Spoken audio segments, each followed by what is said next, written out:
Bismillahirrahmanirrahim. I'm Aisha Nazir.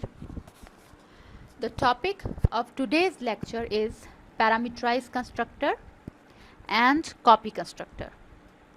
In the previous lecture, we discussed default constructor and parameterized constructor.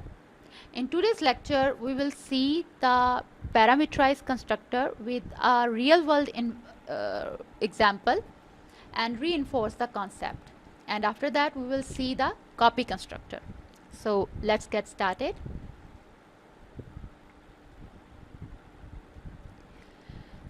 Up till now, we have seen the default constructor and parameterized constructor. Now, in this lecture, we will reinforce the parameterized constructor and copy constructor. So there are basically three types of constructor: default constructor, parameterized constructor, and copy constructor. Constructors, parameters. Constructors, especially the parameterized constructors, can also take parameters just like regular functions, which can be useful for setting initial values for attributes. In the previous lecture, if you remember that, we discussed that three main points about the constructor: that constructor has the same name as the class name, constructors doesn't have return type, and constructors are always public. So here we are going to see a real world example of car, which has the three attributes like brand, model, and year, and a constructor with different parameters. Inside the constructor, we set the attributes equal to the constructor parameters.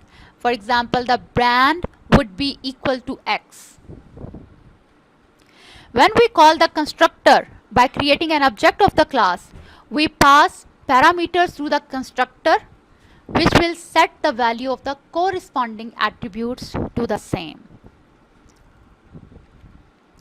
So let's move toward the code block to code the example. So here we are in the code block. So first we have to define the class.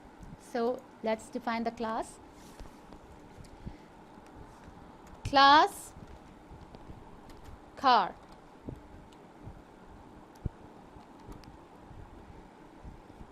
So we have defined the car class.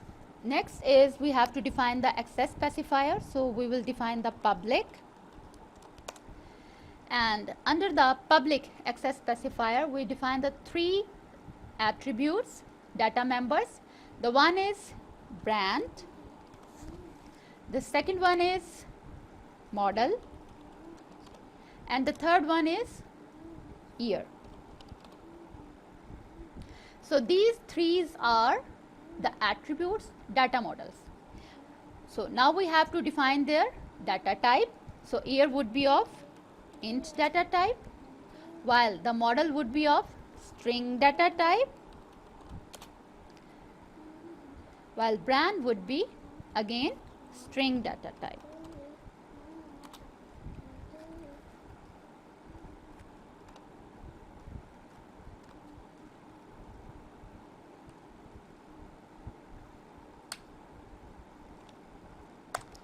So here we define the three attributes: brand, model, and year. Now the next step is we have to define the constructor. So we will define the constructor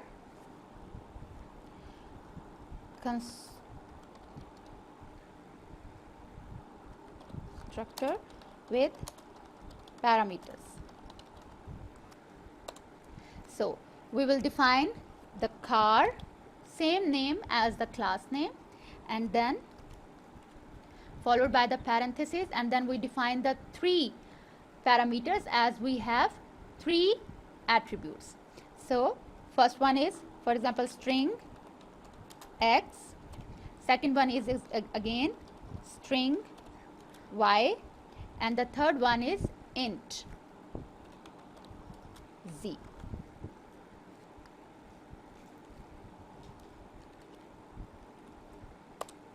Curly braces. So now we define the body.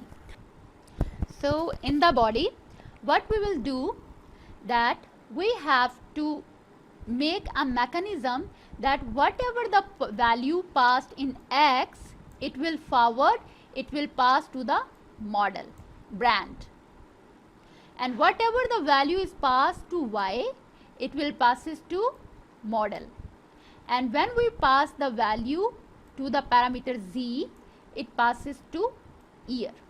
So what would be the mechanism? Let's see. So we have to define the brand is equal to X. What it means? It means that when we define the constructor, and whatever the value we will pass, the first value we will pass in constructor, that will comes into X, and from the X it will go to the brand. Clear? In the same way, when the user pass the second value as an argument, then the parameter Y receives the value and it passes to the model. So model will be equals to Y, and in the same way, when the user pass the third argument to the Z parameter, then it will copies to the year variable. So we will define that year is equal to Z. So this is the body of our constructor. So what we did, we create a class, we define the access specifier public, and here we define 3 variables, and then we define a parameterized constructor in which we define 3 parameters, and we define the mechanism that when the object will be created and when the user pass the values, and this constructor will receive those values, will be automatically set to these variables that we defined in public under public access specifier. So what we will do next, let's come into the main and create the object. So the object of car is obj1, and now here we created the object and here we pass the values. So the first value would be, because the first value is brand, so we have to define the brand, and that's data type is string, so we have to define the string, and to define the string we use the inverted commas. So here we define the BMW. So what's the brand of the car is BMW. Next is also a string, again inverted commas to show the string, and the model is access, and the third one is the year. So year is of integer type, so we will define the year. So this is the first object, this is the features of first car. So when we pass the argument, these are the arguments.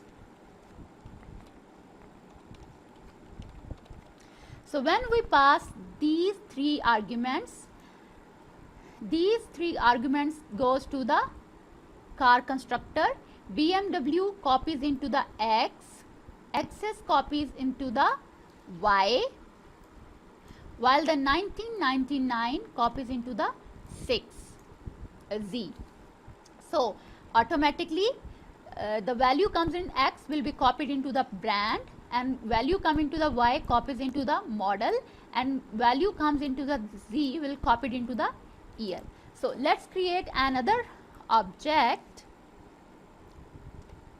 as car obj2, and then provide the arguments for the second car, for example Ford, The second one is also string. So we define the model Mustang, and the third one argument is year, that in 1969. Okay, so this is all about the second object. So we created class, defined 3 attributes, data members, then define the constructor and initialize these variables with the values that we passed when we created the object 1. So all these 3 values passed to the constructor and assign these values to variables. In the same way, when we create the second object, the values copies to the in these 3 variables again. So let's print out these values as cout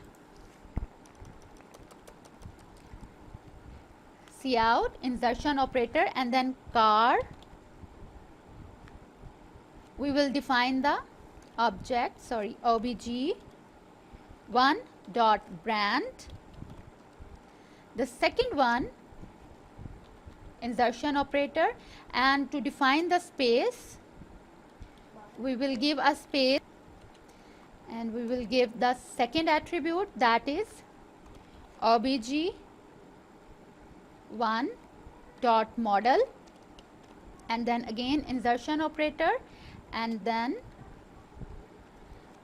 space modifier for the space, and then again the insertion operator, and then we define the third attribute, that is obj1.year. So we define all 3 attributes. Now the same process will continue for the second object. Here we will define the object name from object 1 to object 2, and again here from object 1 to object 2. So let's compile it and run it. So we build the code. Here is no any mistakes. So here is the result. As you can see, the result. Okay, here is oops. Here is some mistake, obj1.brand. Here is the mistake. Let's see what we did wrong. So, oh yes, we define here is inverted comma that makes this object name as a string. So we have to remove this. This is a big mistake. So just remove it. It's not a string, it's an object, and basically we are going to show this. So again, save it and then compile it, and it's compiled, and now run it. Okay, so here is the results. As you can see,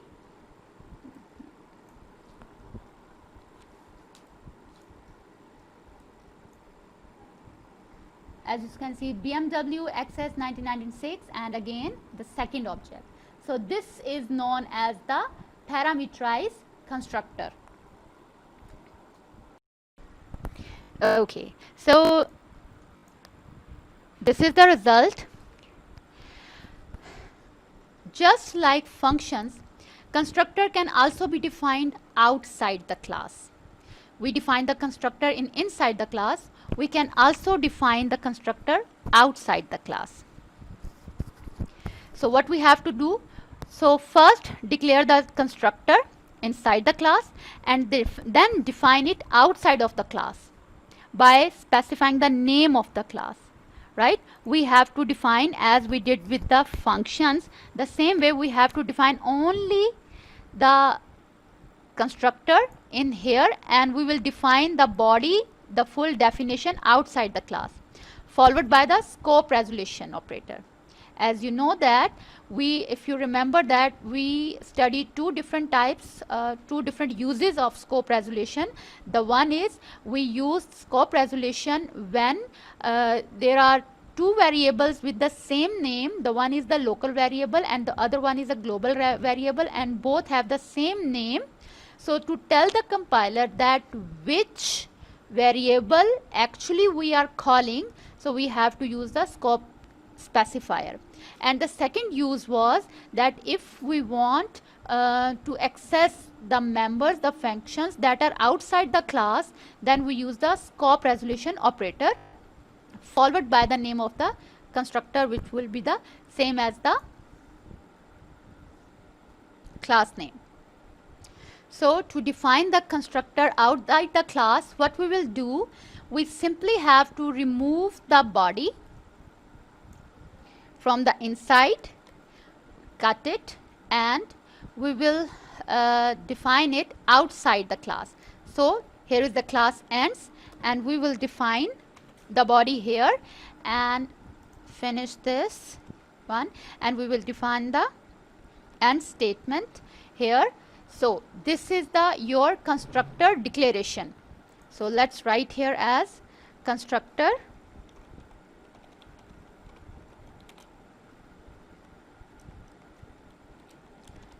declaration. So we declare only the constructor here. Now we will define the definition of the constructor outside the class. So what we will do, that we will use the name of the class, that is car, and then access specifier and scope resolution operator, and after that the constructor, which would be the same name as the class, so car, and again we will define the parameters. So what we will do, we will copy this from here, copy the whole and paste it over here. So this is the starting and here is the ending parameter. Okay, sorry, the class ends over here. So what we did, that we declare only the constructor in the class, and we define the definition of the constructor outside the class. Here our class ends. So let's write here as you know that here your class ends, and here, sorry, here is our class ends, and here basically we define our constructor definition.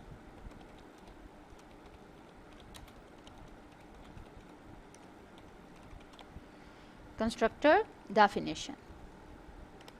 Okay. So what would be the result? The result would be the same, because it doesn't matter that we define the constructor inside the class or outside the class, the result would be same. So let's compile it. So there is no any error, and here are the results. As you can see, here is the result, same as the previous one. So let's have a quick recap. Constructor defined outside the class. Just like functions, constructor can also be defined outside the class. First, declare the constructor inside the class. That would be your constructor declaration.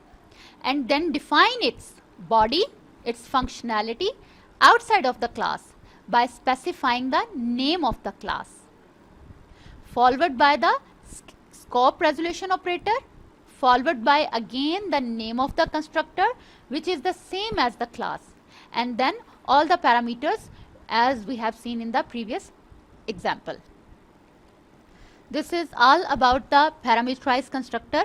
Up till now we have discussed the constructor different types of constructor. The one was the default constructor, the second one was the parameterized constructor. Now the next is copy constructor. So what it means by copy? As you know, in the real world, copy means that we are duplicating something, some object. So this is known as copy. So let's see what we called copy in the programming language of C++. The copy constructor is a constructor which creates an object by initializing it with an object of the same class which has been created previously.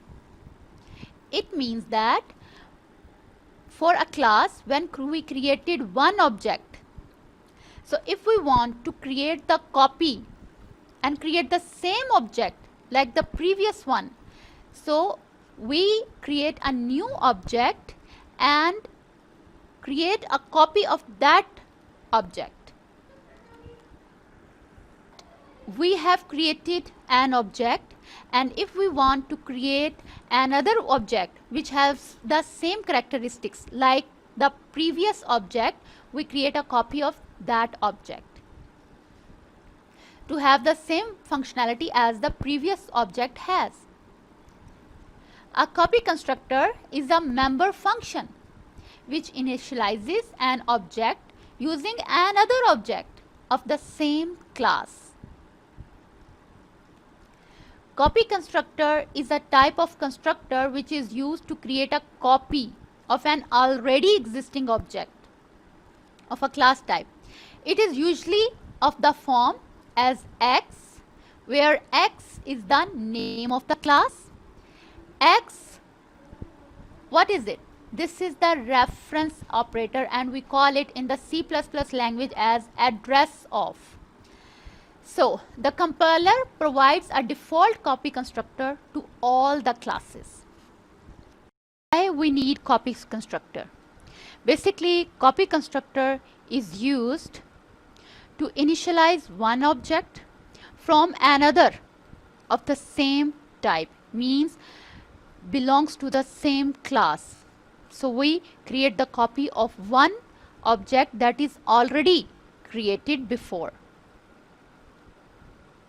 Copy an object to pass it as an argument to a function. Basically, usually we pass arguments, variables as argument to the function, to the constructor as a parameter. But we use the copy constructor when we want to pass object as an argument instead of the variables. Then we use the copy constructor. Copy an object to return it from a function.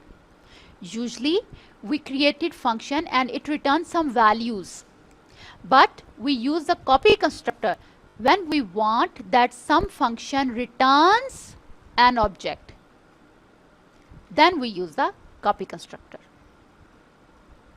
If a copy constructor is not defined in a class, then the compiler itself defines ones by default for the class.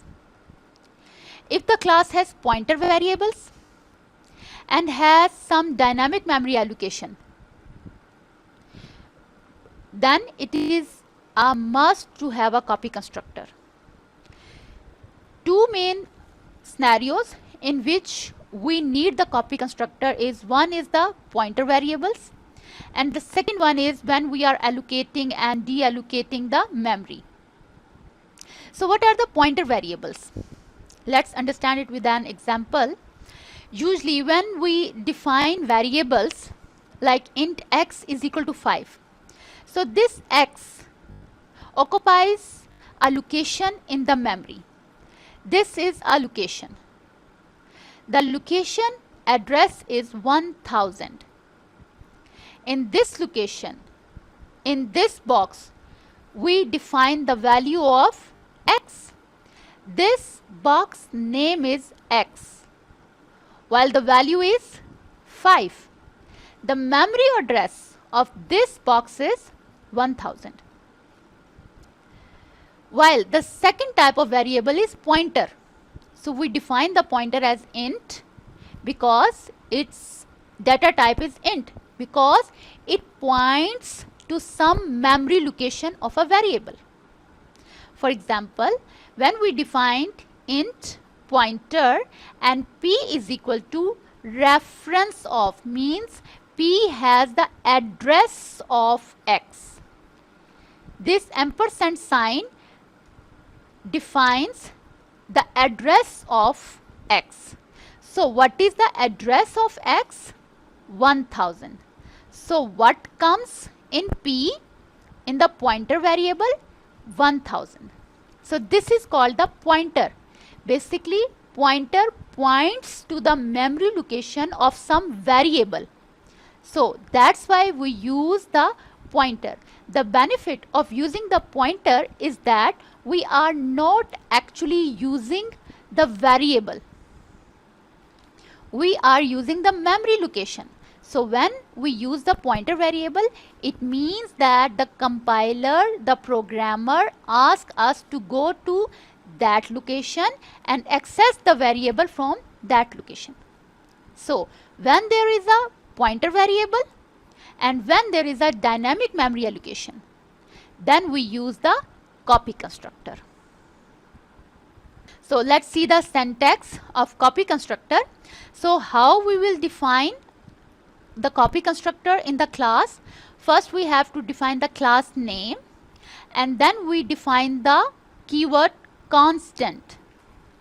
Why we define the keyword constant? I will explain it in a few while. Then after define the keyword constant, we define the class name and then the reference of object.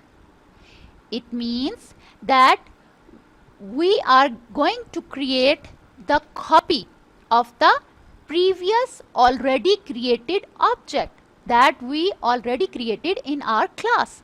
So we are going to create a new copy of the previous object. And then in the curly braces we define the body of the constructor. Here obj, object, is a reference to an object that is being used to initialize another object. So a copy constructor has the following journal function prototype as the class name, constant keyword, class name, ampersand, that is known as the address of old object. So we discussed default constructor, parameterized constructor and copy constructor syntax. Let's understand it with an example. So here we are in the code block editor. So let's start the copy constructor example. Okay, so first we will define a class. Suppose we are defining a class name as A, and then we are going to define the body. Okay, now we will define the access specifier, that is public. Okay, after that we define a parameterized constructor. So what we will do, we will first define the constructor name that would be the same as the class name A, and then as I have told you, we are going to create the parameterized constructor. So we will pass a parameter. For example, we are going to pass the parameter of integer type. So int A. So here we pass the parameterized constructor. So let's define the body. So what we are saying, that when we create the object, let's create the object first. So class name A, and create the object as A1, and we pass the value as suppose 20. Okay, so here we created the object. So here we are passing the value 20. So we are saying that when we pass the value 20, it will receive in this parameter, because when we created the object, the constructor is automatically called. So when the constructor called, the argument value, that is 20, will be copied into the A. But now we want that this value that is copied here, which is 20, it must be copied in a variable, a public variable. For example, we define a variable over here as, it copies in a variable. So let's define a variable first, int x. Okay, we want that the value which we receive as an argument from the object, it saves into this x. So what we will do, we will define that x would be is equal to what the value is passed in A, right? So what will happen,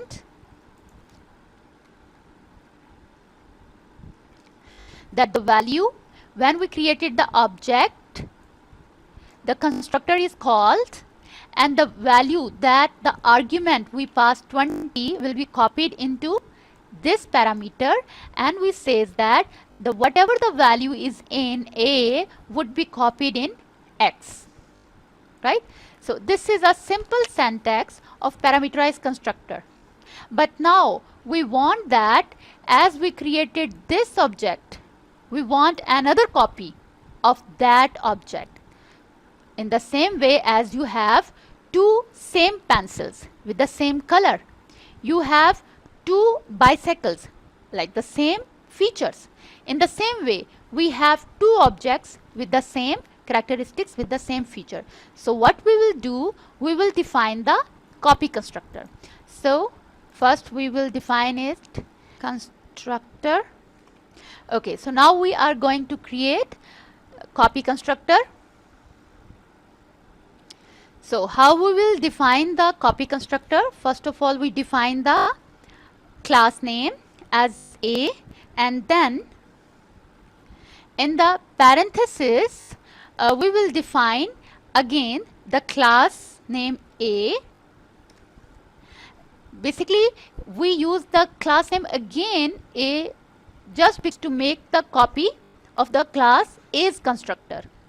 So here we define the class name A again, and now we will define the address of, that is known as the ampersand sign, and then we define any variable like copy, right? So what we did, we defined the class name, and again in the parenthesis here we define the parameters, right? And in the copy, this is also the parameter, but we are defining here the class name and the reference variable. Now we will create the body. So what we will define in the body is, in this way we created the copy of this constructor into this constructor. It means that we also have the variable A and X in this constructor. So we are saying that copy dot X, that is this X. So copy dot X, that is this copy dot X, whatever the value comes in the copy dot X, it must comes into X2, which is that variable. So this is the copy constructor. Let's write here as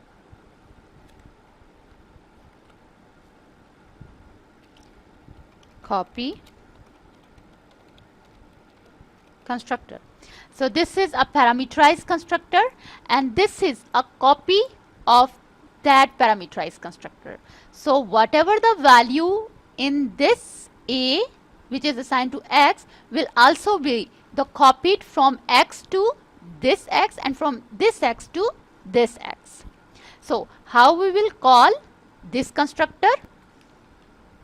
Here we are calling the parameterized constructor.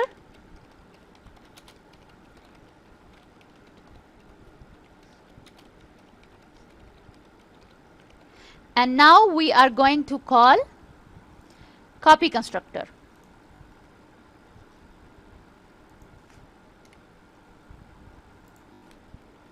Okay, so now we are going to call copy constructor. So how we will call the copy constructor? Simple, defining the class name, and then we are going to create the object A2, and here is the tricky point, that here we will never define the value. So what we will define here? We are going to make the copy. So we are going to make the copy of A1. So here we define the object, not the value. So here we define the A1. So it means that we are going to create the copy of A1 into A2. So here we are calling the copy constructor.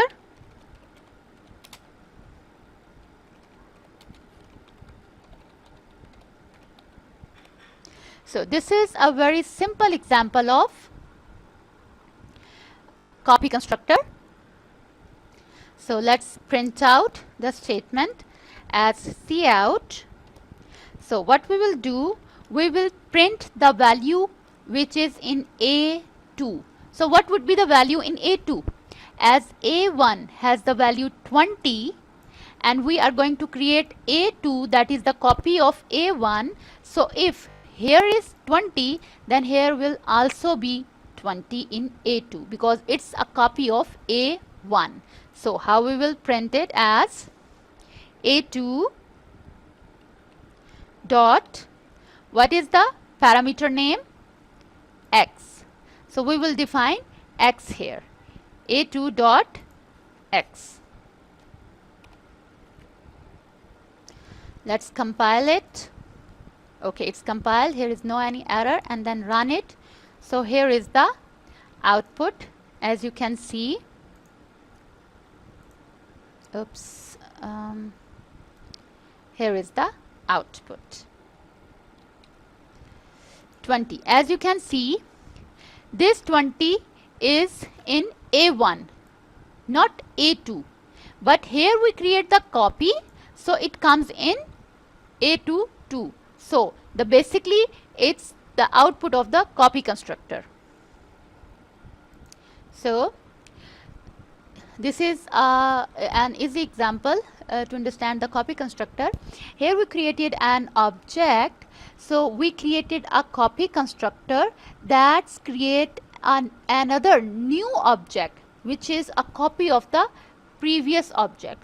So it is used to create an object, and hence it is called a constructor, and it creates a new object which is exactly the same copy of the existing object. So this is called as the copy constructor. So hopefully you got my point and grasped the concepts. So inshallah, in the next coming lecture, we will see a real world example of copy constructor with its two different types of shallow copy and deep copy. So thank you very much.